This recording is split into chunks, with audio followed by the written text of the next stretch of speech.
देखिए फ्रेंड्स, आपके सामने जो स्क्रीन पर ये आपको दिख रहा है ये नोटिस, मैं आपको इस नोटिस के बारे में अच्छे से बताता हूँ। देखिए, ये जो है पटना के बीपीएससी ने जो है कल नोटिस प्रकाशित किया गया था, जिसमें आपको यहाँ पर पहला नंबर कॉलम में दिया गया है कि विलंब शुल्क के साथ 11 तारीख तक का जो कि डेट दिया गया था आपको पहले, जो कि अभी फॉर्म चल रहा था, जिसका 5 नवंबर से ही चल रहा था और 11 नवंबर तक, मतलब 14 नवंबर तक था, जो कि लेट फीस के बिना लेट फीस का अब जो है फॉर्म भरेंगे अगर आप 17 नवंबर तक, तो लेट फीस के साथ भरना होगा। तो ये प्रक्रिया जो चल रही थी वो ऐसे ही कि वैसे ही चलेगी, यथावत है। 25 नवंबर तक का विस्तार ये भी यथावत है, उसी तरह से है। लेकिन जो नया काम किया गया है, नया काम क्या है कि निबंधन, भुगतान एवं ऑनलाइन आवेदन, मतलब इसमें अलग अलग नहीं है, आप समझिएगा ध्यान से कि निबंधन भी करना है, मतलब आपको रजिस्ट्रेशन भी करना है, भुगतान यानी आपको पेमेंट भी करना है, उसके साथ साथ ऑनलाइन आवेदन, आपको तीनों एक साथ करना है।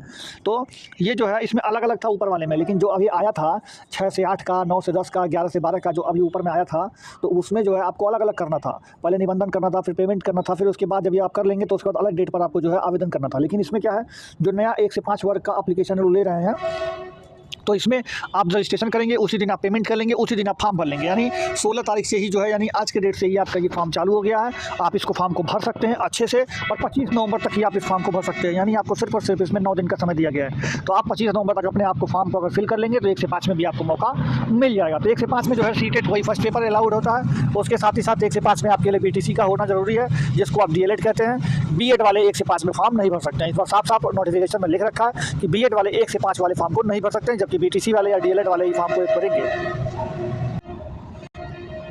तो फ्रेंड्स, मैं आपको एक बार फिर से बता देता हूँ, क्योंकि ट्रेन की वजह से हो सकता है आपको सुनाई ना दिया हो। तो मैं आपको बता दूँ, तो यहाँ पर आपको जो पहले वाला था जैसे वैसे चलेगा, 6 से 8, 9 से 10 और 11 से 12 वाले का जो आवेदन चल रहा था वो चलेगा, जैसे चल रहा था एज इट इज़ वैसे ही चलेगा।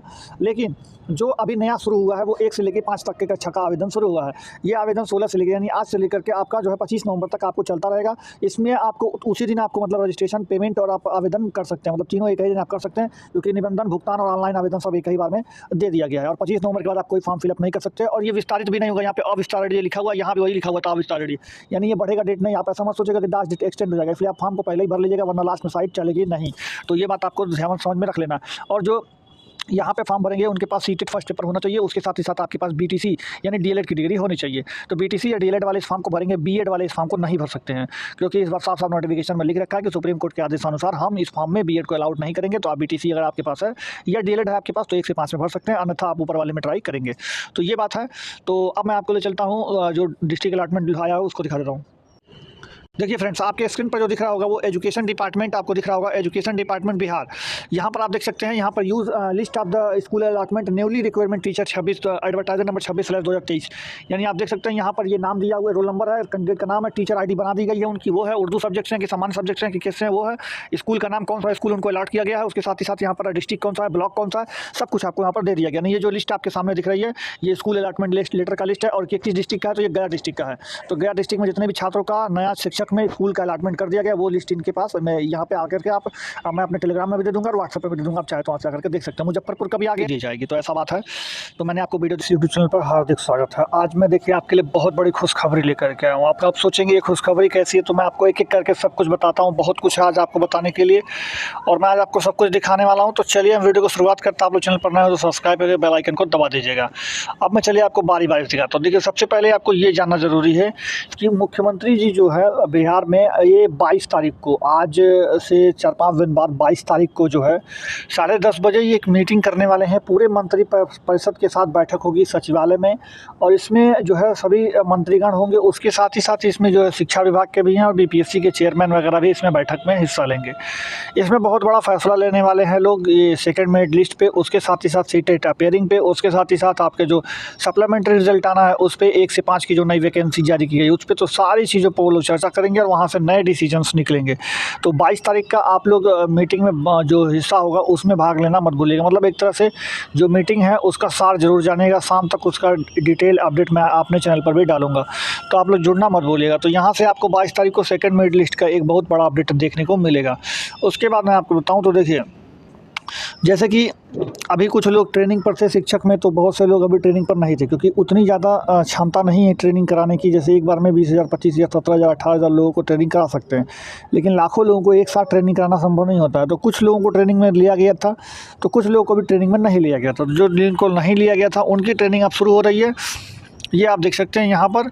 और जो है यहाँ पर आप साफ साफ पढ़ सकते हैं कि दिनांक 20 नवंबर 2023 से लेकर 2 दिसंबर 2023 तक आयोजित 2 सप्ताह आवासीय आरंभिक प्रशिक्षण में प्राथमिक विद्यालयों के 1 से 5 के लिए चयनित नवनियुक्त विद्यालयों के अध्यापक जिला संबंधित से निर्धारित प्रशिक्षण संस्थानों हेतु प्रयुक्त करने हैं। मतलब कि आप लोग का जो है 20 नवंबर से लेकर के 2 दिसंबर तक में 2 सप्ताह का जो है फिर से एक ट्रेनिंग शुरू होने वाला है, जो कि बच्चे नहीं भाग ले पाए थे, मतलब जिन बच्चों का नहीं हो पाया था अभी तक ट्रेनिंग, उनका अब होने वाला है। ये ट्रेनिंग का दूसरा फेज़ होगा।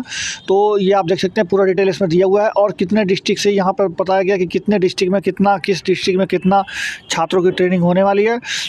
और अगर आप टोटल देखेंगे, मैं आपको दिखा देता हूँ, तो यहाँ से आप नीचे जाएंगे तो ये रहा कुछ ऐसे लिस्ट बना करके। अब देखिए टोटल अगर आप देखेंगे तो 64 जगह पे ट्रेनिंग होने वाली है और कुल मिला जुला के 17,770 लोगों के सेकंड फेज़ में ट्रेनिंग होने वाली है।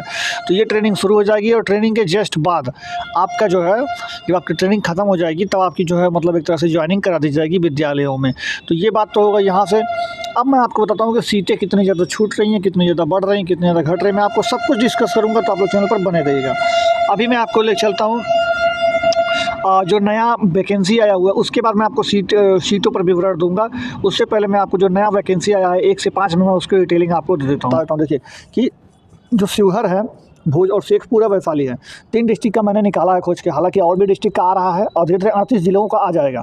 और इसको आपको देखेंगे यहाँ से, तो ये जो state.bihar.gov.in पर आप जाकर के इसको डिटेल से देख सकते हैं। यानी state.bihar.gov.in एक साइट है जो कि बिहार सरकार का ऑफिशियली साइट है। उस साइट पर आप जाएंगे तो वहाँ पर आपको मिल जाएगा कि किस डिस्ट्रिक्ट में कितने लोगों का जो है मतलब कॉलेज में आवंटन हो गया है, मतलब विद्यालय का आवंटन हो गया है, और रिजल्ट में कितने लोगों का नाम है। वहाँ से आप डिफरेंस निकालेंगे तो आपको पता चल जाएगा कितनी सीटें खाली पड़ रही हैं। जैसे अगर आप देखेंगे तो इतने लोगों का शिवहर में 296 लोगों का मेरिट लिस्ट में नाम दिया गया था, लेकिन उसमें से 277 लोग ही मतलब विद्यालय आवंटन हुआ है, ज्वाइनिंग किए हैं। तो 19 सीट यहाँ से बची।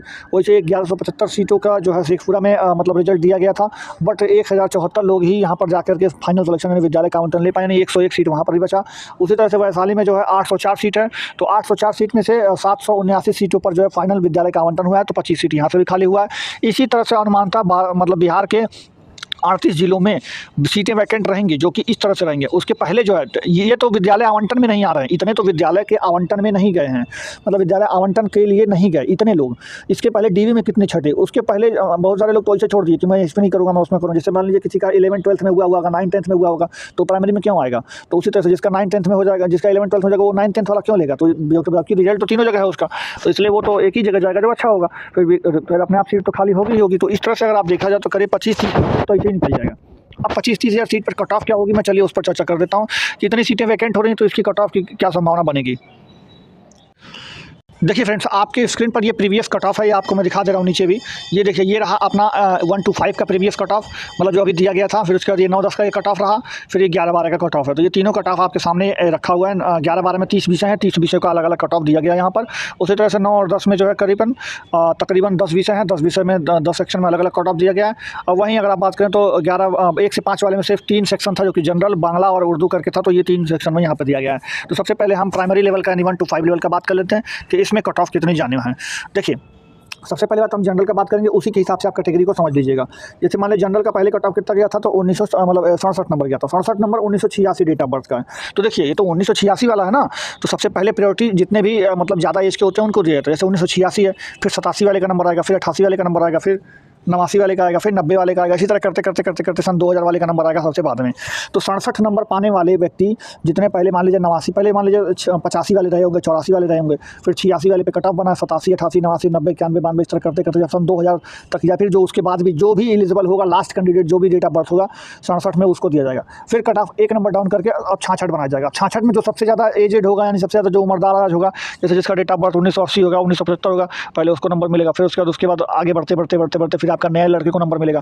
फिर उसके 65 नंबर कट ऑफ बना दिया जाएगा। फिर इसी तरह से करते करते कट ऑफ धीरे धीरे नीचे की जाएगा और डेट ऑफ बर्थ के अकॉर्डिंग उनका सिलेक्शन करते हैं। ये सिलसिला है, प्रोसेस है कि कैसे आपका मेरिट लिस्ट डाउन होता है। अब मैं आपको बताता हूँ कि ओवरऑल होगा कितना। जैसे अगर मैं मान के चलूँ कि 67, मान लीजिए 67 नंबर पाने वाले तकरीबन कम से कम 150 से 200 लोग ऐसे ज़रूर होंगे कि जो 67 नंबर पाए होंगे और उनका डेट ऑफ बर्थ जो है अकॉर्डिंगली मतलब इधर उधर वेरी कर रहा होगा। लेकिन 67 नंबर 150 लोग ऐसे पाए होंगे जनरल में ही कि जिनका अलग अलग डेट ऑफ बर्थ होगा, तो वो अलग अलग ज्वाइनिंग लिए होंगे, अलग अलग सिलेक्शन उनका हुआ होगा। तो ये चीज़ हो गया। तो जो 150 नंबर वाला बात चल यही चल रहा है। तो मतलब 150 लोग जो है करीब-करीब जो है ऐसे मिल जाएँगे आपको जो एक ही डेट ऑफ बर्थ पर होंगे। तो उसी तरह से अगर आप एक-एक नंबर छोड़ते जाएँ तो 150 लोग आपको मिलते जाएँगे। तो उसी हिसाब से देखा जाए तो कम से कम यहाँ पर कम से कम 7 से 8 नंबर तक का भी गिराव देखने को मिल सकता है। अब अकॉर्डिंग टू बीपीएससी अब देखिए कितनी सीटें बचती हैं, लेकिन मैं आपको बता रहा हूँ कि 7 से 8 नंबर तक यानी 60 नंबर भी आपका प्लस में है। यानी 60 नंबर से ज़्यादा अगर आपका मिल रहा है तो आप मान के चलिए कि आपको कुछ न कुछ तो इसमें होने की संभावना बनी रहेगी। बाकी क्या होता है कि तो बात ऑफिशियली है, बट 60 नंबर पर भी मैं कहूँगा कि आप उम्मीद बनाए रखिएगा। 60 से नीचे होगा तब उम्मीद मत बनाइएगा, लेकिन 60 तक अगर आपका होगा तो आप उम्मीद जरूर रखिएगा। फिर उसके बाद उर्दू में अगर बात करें तो हम तो यहाँ पर आपको अगर मान लीजिए 54 दिया तो 48 के अगर मान लीजिए आप अरक फ़र्क में होंगे तो भी आपका नंबर आ सकता है। वहीं जो 62 नंबर बना हुआ है, ये 62 नंबर वाले जो है ये अगर मान लीजिए आपका 55-56 नंबर तक भी पा जाते हैं तो इनका भी संभावना बना रहता है। उसी हिसाब से आप अलग-अलग कैटेगरी में जैसे फीमेल होंगी तो फीमेल 50 नंबर के अप्रॉक्स, वैसे ईडब्ल्यूएस वाले जो होंगे तो इसमें भी 50 नंबर के, ईडब्ल्यूएस फीमेल होंगी तो इसमें 40-45 नंबर तक। इसी तरह से करते-करते हर कैटेगरी में आपको 4-5 नंबर 6 नंबर तक आप कम करके देख सकते हैं। अगर आपका उसके अंदर में आ रहा है 5-6 नंबर के अंदर में तो आपका संभावना बना हुआ है कि आप होगा। लेकिन एक चीज़ और जो ये 39 नंबर पे कट ऑफ बना है, जो ये 39 नंबर पे बना है और जो ये 39 नंबर बना है, जहाँ भी कट ऑफ में 39 नंबर पे बना है ये मिनिमम कट ऑफ है। इसके नीचे नहीं जा सकता क्योंकि ये अब इसके नीचे लाने के लिए क्या करना होगा कि उनको अपना जो जैसे जो 40% निर्धारित किए थे, जो 35% निर्धारित किए थे उसको भी कम करना पड़ेगा। तो वो संभावना कम है थोड़ी, लेकिन अगर करना चाहें तो कर भी सकते हो। तो 39 नंबर से नीचे कट ऑफ शायद नहीं जाएगा, लेकिन अगर जा भी सकता है, अगर बीपीएससी चाहे तो छूट दे दे और छूट दे करके जो है उसको नीचे गिरा करके मेरिट लिस्ट में, क्योंकि सीटें तो बहुत ज़्यादा बची हुई हैं। अभी तो 62 अभी तो मतलब 70,000 करीब सीटें थी जिसमें से 62,000 पे ही खाली रिजल्ट आया, यानी तकरीबन अभी 8-9 हज़ार पे तो रिजल्ट भी नहीं आया है। उतनी सीटें तो वैकेंट है। उसके बाद अभी सप्लीमेंट्री रिजल्ट फिर सेकंड में बहुत सीटें बची हुई हैं। आप चाहें तो उस पर कर सकते हैं, बाकी अगर करना चाहें तो। अब आते हैं हम 9-10 पे। तो जो 9-10 वाले हैं इनमें देखेंगे तो अलग-अलग सेक्शंस हैं। मैंने आपको जो भी समझाया कि कैसे कट ऑफ बनता है कि जब पहले डेट ऑफ बर्थ पहले देखा जाता है मार्क्स। मान लीजिए 55 नंबर पे कट ऑफ बना तो 55 नंबर वाले में जो कट ऑफ बना है वो 1976 डेट ऑफ बर्थ है। यानी जो 55 नंबर पाया 1976 डेट ऑफ बर्थ। अभी 1977, 78, 79, 80 करके जो 56 नंबर पाने वाले जो हैं हिंदी में जो 55 नंबर पाने वाले जनरल स्टूडेंट 1976 तक का कट ऑफ बना है। तो अब जो उनसे यंग ये लोग हैं 55 नंबर पाने वाले ही जो उनसे कम उम्र के हैं, जैसे जिनका डेट ऑफ बर्थ 77, 78, 79, 80 या फिर 90, 91, 92 इस तरह का होगा या 97, 2000 होगा, तो वे लोग अब नौकरी पाने के लिए मतलब उनका भी नंबर आएगा। फिर उसके बाद जो 55 नंबर पर उसका 54 आएगा, फिर 53 आएगा, फिर 52 आएगा। इसी तरह से अलग-अलग डेट ऑफ बर्थ अलग-अलग कैटेगरी में बढ़ते जाएगा। तो अगर आपका इसमें 4-5 नंबर कम है तो भी आपको सीट मिलेगा। क्यों? प्राइमरी में तो थोड़ा मतलब एक तरह से बवाल भी है। प्राइमरी में तो एक बात कहें कि ज़्यादा भीड़ भी है। 9, 10, 11, 12 में तो कोई भीड़ नहीं है, कोई समस्या नहीं। बहुत जगह तो कट ऑफ एकदम मिनिमम बना के रखे हैं ये लोग, क्योंकि बच्चे ही नहीं मिले हैं, तो बच्चे ही नहीं मिले तो क्या करेंगे भाई? मिनिमम कट ऑफ लगाओ। जैसे कि तो 55 नंबर इसमें अगर आपका 50 नंबर से भी नीचे अगर मैं बताऊँ कि आपको 48 नंबर भी अगर हिंदी में आप जनरल स्टूडेंट हैं तो उम्मीद बना रहेगा आपको सप्लीमेंट्री रिजल्ट में जरूर फायदा होने वाला है। उसी तरह से करके उर्दू, संस्कृत हर जगह पे आपका जो भी कट ऑफ होगा यहाँ पर चाहे यहाँ पर चाहे यहाँ पर चाहे यहाँ पर कहीं भी होगा तो आप अपना कम से कम 5 से 7 नंबर घटा करके आप अपना रख सकते हैं और आपका ये सेफ स्कोर होगा कि उसके बाद आपका नंबर आ जाएगा। वहीं 11-12 में कहें तो 9-10 से भी कम भीड़ तो 11-12 में आप देखिए तो खुद ही यहाँ पे हिंदी का कट ऑफ देखिए आप तो 39 नंबर जो कि मिनिमम कट ऑफ है उतना बना के रखे हैं ये लोग। अब इससे नीचे लाएंगे तभी तो सीट भरेगी। सीट इसमें बहुत ज़्यादा खाली है, 34,000 सीट तो ऐसे ही खाली है। उसके बाद अभी और सीट खाली होना है, तो मान के चलिए यहाँ पर तो 30-35,000 तो ऐसे निकल जाएगा। तो यहाँ पर तो मिनिमम कट ऑफ पे देखिए बहुत जगह यहाँ पर देखिए यहाँ पे 39 नंबर बनाए हुए हैं। मैथिली में भी जगह अगर देखें तो 39 नंबर कट ऑफ बना हुआ है। वहीं अगर हम देखिए यहाँ पे भी 39 बना हुआ है, फिजिक्स में भी 39 बना है, केमिस्ट्री में भी 39 बना है, तो टीचर ही नहीं मिल रहा है भाई इनको तो यहाँ पर देखिए साइकोलॉजी में भी 39 नंबर बना हुआ है, जियोग्राफी में 40 नंबर बना है। तो ये सब cut off minimum cut off पर ही जाएगा। अब अगर मिनिमम कट ऑफ में रिलैक्सेशन मिलेगा तो आपको मौका मिल जाएगा, नहीं मिलेगा तो फिर ये 39 से नीचे नहीं आएगा बिना रिलैक्सेशन के। तो रिलैक्सेशन तो बीपीएससी देगा ही देगा। इसमें 9, 10, 11, 12 में तो मिलना ही मिलना। बाकी प्राइमरी में देता है कि नहीं ये तो देखने वाली बात है।